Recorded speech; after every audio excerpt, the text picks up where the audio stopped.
So chapter 12 is a wrap map. Your team is split off in two. You start off with Hector and Matthew at the top, along with Osman, who is a armor knight. He's level 9, so he doesn't get a lot of XP from the enemies, which is pretty nice. And then you got Sarah the healer, which is and it's better that Sarah's up there because there's only 4 units up there.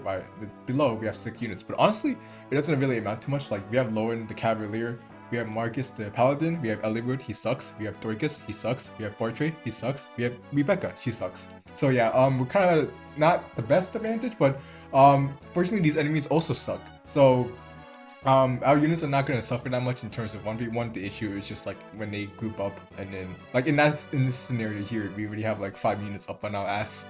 But yeah, but what I found in this map is just in order to increase your odds of not dying.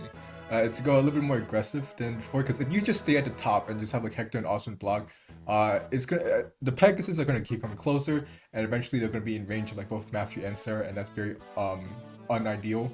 So I actually put like Hector and Osmond a little bit closer so that they are able to enemy face as many enemies as possible, because they do have the book to survive. Even with like -1 from Hector, he's able to survive just fine.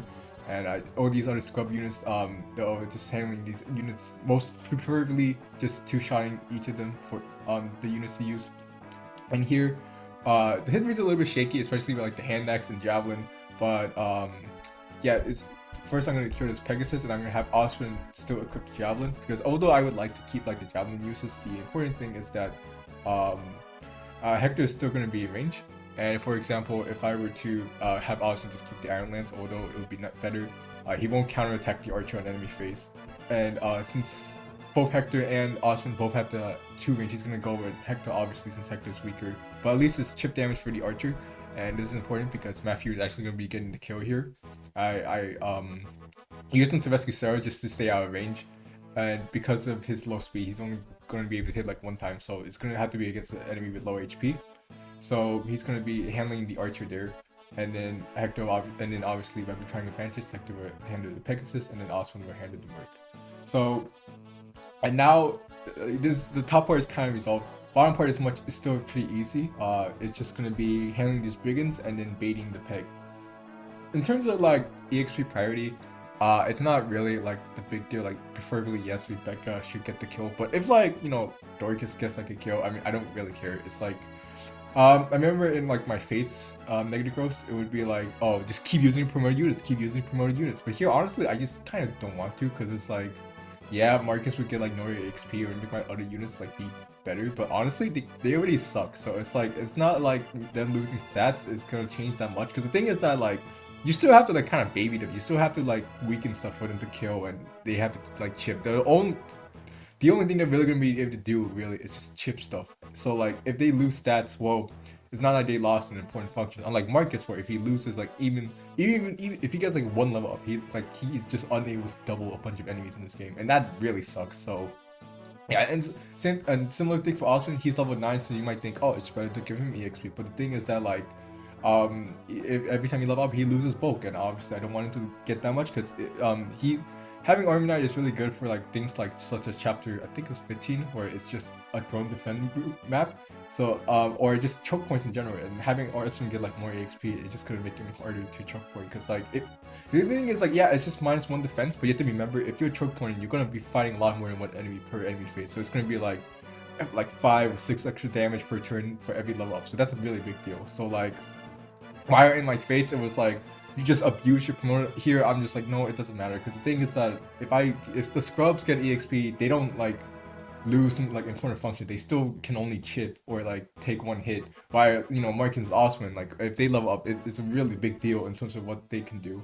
So yeah, and so it's really important, and it also includes Hector. Like Hector was, he was forced to get some kills at the early beginning, because like I had to be really aggressive, because like those Pegasus with those movements.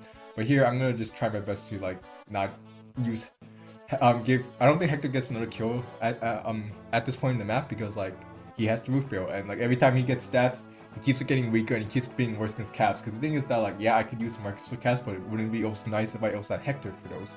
But Hector can't really if like his stats really suck, and it would suck because the roof barrel is really strong.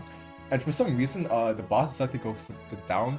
Usually he goes to the top, but I guess this time he wanted to go down. It's fine. Here I'm just trying to figure out like an optimal kill because unfortunately both Matthew and Roykins do 12 damage and the Brigand has 25 HP. So yeah, it's been unfortunate. I don't have a javelin on me. It's still Osmond, but I ended up just using Hector to chip because like why not? I know I said I don't want to give too much XP, but it's just 10 more XP. I can manage. If I can't even like finish the game because I gave Hector like one more point of like 10 more EXP, then like it's not a very good strategy now, is it?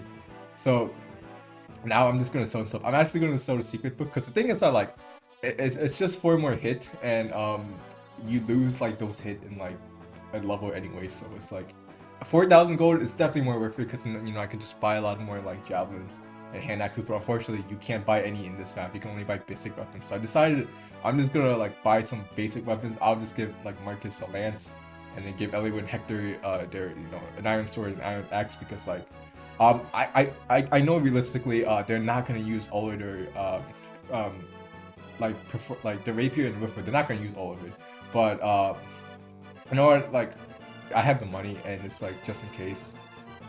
Well, actually no, it was probably really stupid of me to do that. I could have just kept on using the rapier roof pill. It's not like because I'm not gonna use them that much after the game. Oh well, you know what? It's okay if I it could be weapons for other use. Like eventually there's gonna be Guy. There's gonna be Marcus can use axes. So yeah, I mean now that I think about it, it's not the worst race. Like getting weapons is never a bad thing, and it's like I still sold the secret book, which maybe some people might use it, but like it's just for a hit. Like you're not really gonna like it. Sure, it's good when you're like enemy facing a lot, but you don't want to enemy face a lot because that's a lot of EXP, and you just keep on losing stats like that. So yeah.